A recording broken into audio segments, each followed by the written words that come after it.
So let me just mention one or two differences between Old Covenant and New Covenant. जब एक या दो भिन्नता बताएं पुराने नियम और नया नियम में, In the Old Covenant, external sin was the main thing.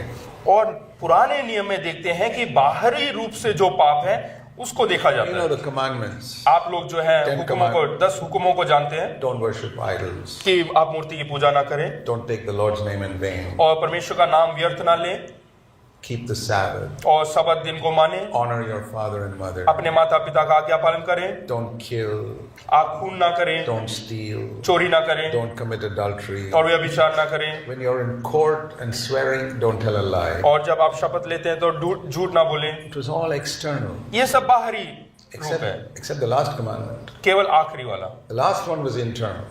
लेकिन आखिरी जो है अंदरूनी है। Don't desire your neighbor's wife. आप अपने पड़ोसी की पत्नी की इच्छा ना करें, It's not touching her. Don't desire. वो छूना नहीं, उसकी इच्छा ना करें, Don't desire your neighbor's house. और अपने पड़ोसी के घर के कोई भी चीजों का इच्छा ना करें। 9 commandments were external. और 9 हुक्म, 9 व्यवस्था जो दिया गया, आज्ञा दिया गया, वो बाहरी रूप The है। 10th was internal. लेकिन 10वां जो है वो अंदरूनी है Nobody could keep it. और वो कोई पालन नहीं कर Even सकता। the Apostle Paul says, I kept the whole law. और Philippians 3. और फिलिपियों 3 में प्रेरित पौलुस कहता है कि मैं सारी व्यवस्थाओं को But मानूं। in Romans 7 it says, the last one I could not keep. When it says, you shall not desire, I couldn't keep that. और उसके बाद बोलता है रोमियो 7 में कि आखिरी वाला जो है मैं उसको नहीं पालन कर So पाया। why did God put that one commandment there? तो आखिर में एक ये हुक्म परमेश्वर As ने the व्यवस्था में last क्यों दिया, आखिर में क्यों दिया? So that how many people will come all the way to the last one and pretend that they are keeping everything? कि सब करते हुए आखिरी में जब वो पहुंचते हैं तो वो दिखावा करेंगे कि हाँ हम सब Because हुक्मों का पालन कर रहे The हैं, other 9 you can find out. क्योंकि आखिरी जो पहले 9 है वो तो हम ढूंढ सकते If हैं, somebody is worshiping idols or killing or adultery, you can find out. क्योंकि वे विचार कर रहा है, खून कर रहा है, चोरी कर रहा है, ये हम पकड़ सकते But हैं। how in the world can you find out if somebody is desiring his neighbor's wife or his neighbor's house? लेकिन दुनिया में आप किस प्रकार से पकड़ सकते हैं कि कोई लोग अपने पड़ोसी की पत्नी की इच्छा रखता There हो? was absolutely no way for anybody to और find out. कोई भी ऐसा मार्ग नहीं है जब आप ढूंढ सकते हैं। God kept it there just to check who are the hypocrites. तो वहां पे परमेश्वर ने रखा है कि ढोंगी लोगों को पाने And ढूंढने के most of लिए, the Pharisees were hypocrites. और ज्यादातर फरीसी लोग वो ढोंगी थे, They say, yeah, we're keeping the law. और वो बताना चाहते हैं कि हम सारी व्यवस्थाओं का पालन करते हैं। And no one would challenge each other about the 10th commandment because nobody could keep it. और 10वां जो हुक्म है उसका कोई चुनौती नहीं दे सकता, क्योंकि कोई उसको पकड़ नहीं सकता। But Paul was honest, Romans 7. लेकिन पौलुस जो है वो He says, 7वें वचन में, when रोमियो 7 में ईमानदार When है, I read that last commandment, I discovered. और वो आखिर में कहता है कि मैंने खोज कर लिया है। He says, I discovered, I want to read that verse to you, Romans 7. हाँ, रोमियो 7 जो है मैं आपके लिए पढ़ना चाहता हूँ। He says, I discovered verse, the last part of verse 7, when the law said you shall not covet. और यहाँ पे आखिर Verse में 7, the last part of verse 7. हाँ, यहाँ पे 7 के आखिर में व्यवस्था यदि ना कहती कि लालच मत कर तो मैं लालच को ना जानता। But sin, verse 8, produced in me all types of desires. और यहाँ पे 8 में लिखा है, परंतु पाप ने अवसर पाकर आज्ञा के द्वारा मुझ में सब प्रकार का लालच उत्पन्न किया। Not only I lusted after my neighbor's wife and neighbor's house, I lusted after so many other women as well. और वो ये नहीं कह रहा कि ना केवल मैंने अपने पड़ोसी की पत्नी और पड़ोसी के वस्तुओं की नहीं, लेकिन बहुत अधिक चीजों का भी मैंने लालच किया है। He's honest. और वो ईमानदार है। God said, there is an honest man. तो परमेश्वर ने कहा, देखो यहाँ पे एक ईमानदार व्यक्ति I है will lead him into the new covenant. और उसको मैं नए नियम में लेकर चलूंगा। Do you know what is the first thing God requires from you? क्या आप जानते हैं कि परमेश्वर सबसे पहले क्या चाहता है? It's not holiness. और ये पवित्रता नहीं, It's honesty. और ये वफादारी या ईमानदारी। You know what is the sin that Jesus condemned the most when he was on earth? क्या आप जानते हैं कि परमेश्वर ने सबसे ज्यादा कौन से पाप को दोष लगाया? It was not adultery. ये व्यभिचार नहीं। The woman caught in adultery, he said, I forgive you, don't do it again. और जो व्यभिचार में पकड़ी गई स्त्री को परमेश्वर ने कहा कि मैं माफ करता हूं, तो आगे से मत करना। Not because it's not serious. It is serious. ऐसा नहीं कि ये कोई गंभीर पाप नहीं है। It is serious. That's why he said, don't do it again. हाँ, ये गंभीर पाप है, इसलिए उसने कहा कि आगे मत करना। Not even murder. The murderer on the cross, he said, you'll come with me to paradise. और खून भी कोई बड़ा पाप नहीं, क्योंकि खूनी को कहा कि आज तू मेरे साथ होगा। Which is the biggest? सबसे बड़ा Adultery and murder are serious sins. There's no doubt about it. और व्यभिचार और चोरी जो है बहुत गंभीर पाप है। But there's one that Jesus condemned more than anything else, लेकिन एक ऐसा पाप है जो परमेश्वर प्रभु यीशु मसीह ने सबसे ज्यादा दोषी ठहराया which is not in the 10 Commandments, और वो 10 हुक्मों में नहीं है which is hardly mentioned in the Old Testament. और पुराने नियम में वो कहीं पे लिखा भी नहीं गया। You know what that sin is? क्या आप जानते हैं वो क्या है? Hypocrisy. वो है ढोंगीपन। And the word hypocrite in English is a Greek word actually. It's not an English word. और जो ढोंगीपन है वो अंग्रेजी लफ्ज नहीं है, शब्द नहीं है, वो ग्रीक है, यूनानी है। Unfortunately, they did not translate that word. They just put it the same way as it is in Greek, hypocrite. और उन्होंने जो है उसको जो है तर्जुमा नहीं किया, लेकिन वैसा का वैसा लिख दिया। Like baptism. Baptism is another Greek word. जैसे कि बैप्टिज्म है, बपतिस्मा है, वो भी एक यूनानी They were लफ्ज है। afraid to translate it because it will disturb all the child baptism people. क्योंकि उन्होंने इसलिए उसका तर्जुमा नहीं किया क्योंकि जो बच्चों को बपतिस्मा देते हैं वो लोग परेशानी में पड़ जाएंगे। Baptism in Greek means immersion. That's what it means. और बपतिस्मा का मतलब है डुबाना, They didn't translate it. लेकिन उसका तर्जुमा नहीं किया। And most Bibles don't translate it today also because most Christians won't buy that Bible there. और आज भी उसका तर्जुमा नहीं करते क्योंकि ज्यादातर मसीह लोग नहीं खरीदेंगे नहीं तो उसको। Hypocrite means actor in Greek. और जो ढोंगीपन है इसका मतलब है दिखावा करना, एक्ट करना, You know, today नाटक करना। in Greece, if you ask somebody in Greece 2000 years ago in the land of Greece, अगर जो आप ग्रीस में वहां पे कोई अगर जो 2000 साल पहले पूछते हैं where can I meet all the hypocrites? कि मैं ढोंगी लोगों को कहाँ मिल सकता हूँ, You should go to the theater, in the drama theater, there all the hypocrites are there. तो वो बोलेंगे नाट्यालय में जाएं जहाँ पे नाटक होते हैं, थिएटर्स वहां पे मिलेंगे। I mean, today we say go to the church, but those days they say go. और आज बोलेंगे कि ढोंगी नाटक करने वालों को मिलना है तो कलीसिया में जाओ। But those days they said go to the theater. हाँ, उन दिनों में वहां पे थिएटर में बेचते थे। So the word Jesus was telling them was don't be actors.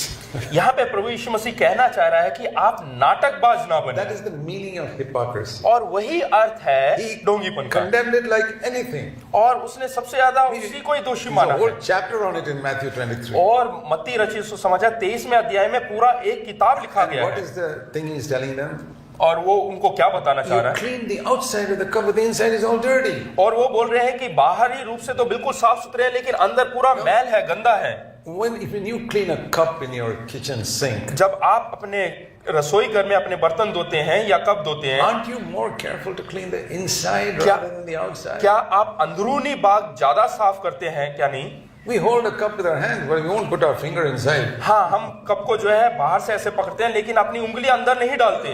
Even when you give a cup to somebody, even an honored guest, you hold it in your hand and give it. या किसी सम्मानित व्यक्ति को जब आप पानी देते हैं तो बाहर से पकड़ कर देते हैं। And all the germs from your hand are going to the outside of the cup. और जितने आपके हाथ के मैल या कीटाणु है बाहरी हिस्से में लगता है। But if you put your hand inside like these people sell tea in the railway stations, या फिर आप अपनी उंगली अंदर डालते हैं जैसे रेलवे स्टेशन में चाय बेचते हैं, your guest will say, well, I'm not particularly thirsty right now. तो आपके जो मेहमान होंगे वो बोलेंगे कि अभी मैं प्यासा नहीं हूँ, मुझे प्यास नहीं लग रहा है। We are all concerned about the inside. It doesn't matter if you're holding the outside and communicating your germs to the outside. हम जो है हमेशा अंदरूनी भाग को ज्यादा मुख्य स्थान देते हैं, बाहर चाहे कैसा भी कीटाणु वगैरह लगा है तो। That's exactly what Jesus told the Pharisees. और यही फरीसियों को भी प्रभु यीशु मसीह ने You शिक्षा are दिया। so careful about cleaning the outside of the cup. You wear gloves and all to hold the cup. और आप लोग जो है बाहरी तौर से उस कप को बहुत संभालते हैं, हाथ में जो है ग्लव्स पहन के देते And the हैं, inside is all full of muck.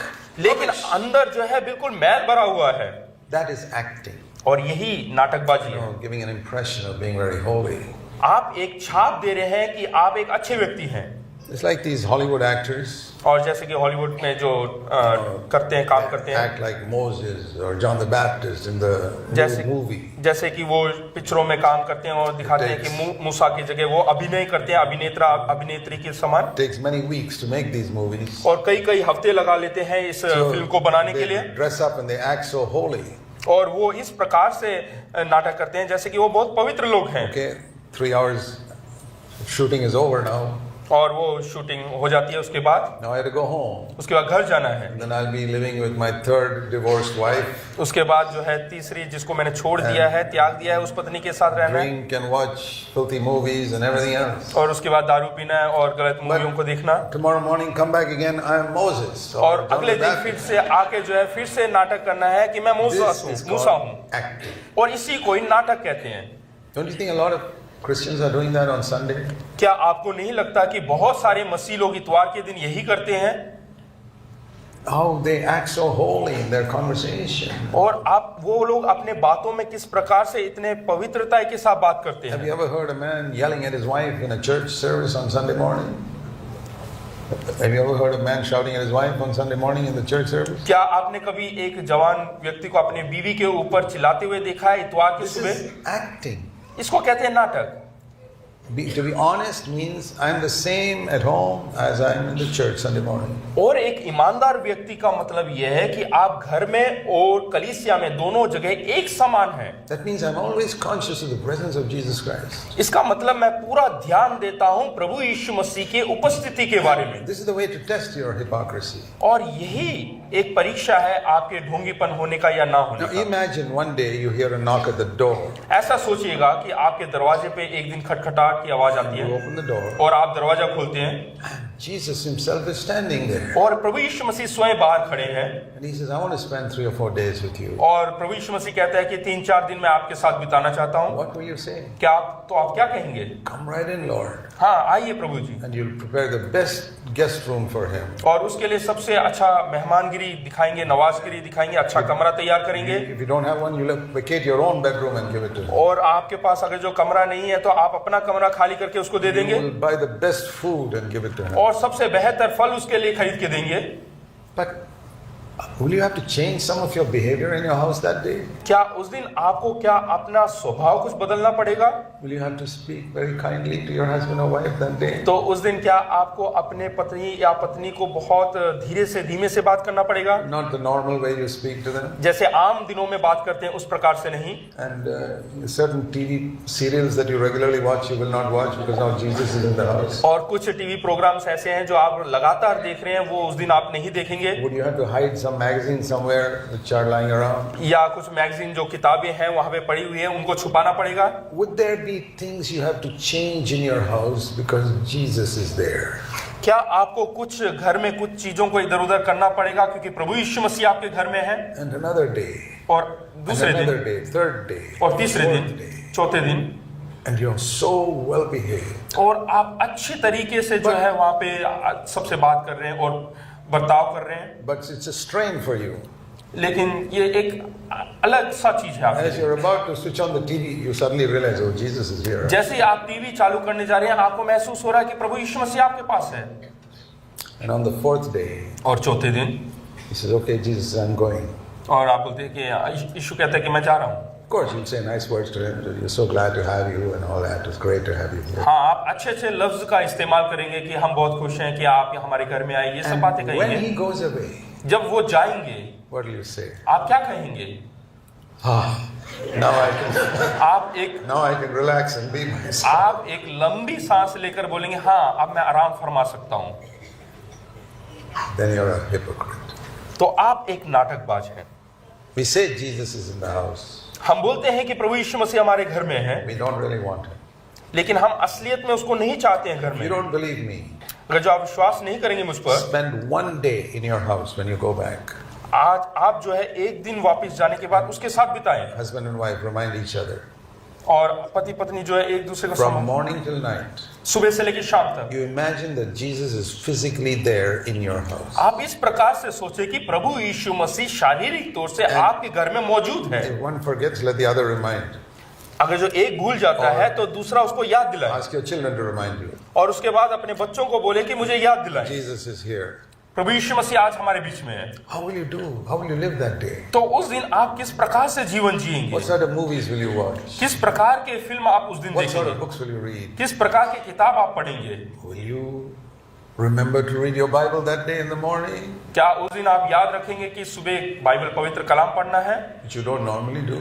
जो कि आप साधारण तौर से नहीं करते हैं? Ask yourself, just for one day, test it out. एक दिन के लिए आप इसकी परीक्षा लें। If you're serious about saying, Lord, I don't want to be a hypocrite in my life. अगर जो आप गंभीरता से लेते हैं कि प्रभु जी मैं बिल्कुल ढोंगीबाज नहीं बनना चाहता हूँ I'm giving you a prescription that will deliver you from hypocrisy.